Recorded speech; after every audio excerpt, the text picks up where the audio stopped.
Bu bir təsadüfi baxış değildi. Beyrək dərhal anladı. Bu səssiz çağırış idi. Beyrək atının başını uzaqdan onu cəzb edən çadıra doğru yönəltdi.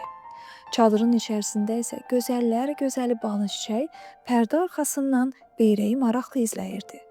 Banu Çiçək bilirdi, insanı ilk baxışdan tanımaq olmur. Odur ki, addım-addım yaxınlaşmaqda olan igidi sınamaq istədi. Beyrək çadırın qarşısında dayananda Banu Çiçək yerindən tərpənmədi. Düşündü ki, tələskənlik ilk imtahandır. Beyrək çadırın sahibini səslədi.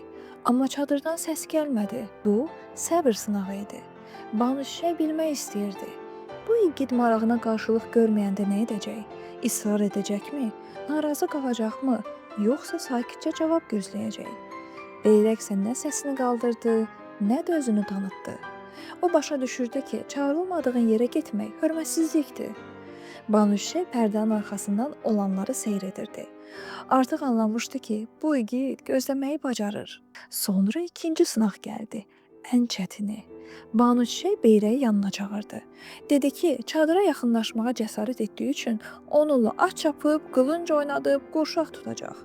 Görsün bu cəsarəti hünər meydanında da onun işinə yarayacaqmı? Beyrək bir xanımla necə yarışacağını bilməsə də, əlacsız qalıb razılaşdı.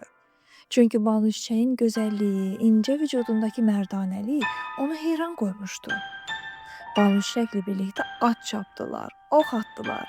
Beyrək bacarıqlı idi, atı çevik, oxu hədəfi tapırdı. Əslində Banu Çiçək qələbəyə yox, davranışa baxırdı. Beyrək qalib gələndə nə edəcək? Gördü ki, igid sevinci ilə lovğalanmadı, qarşısındakini aşağılamadı.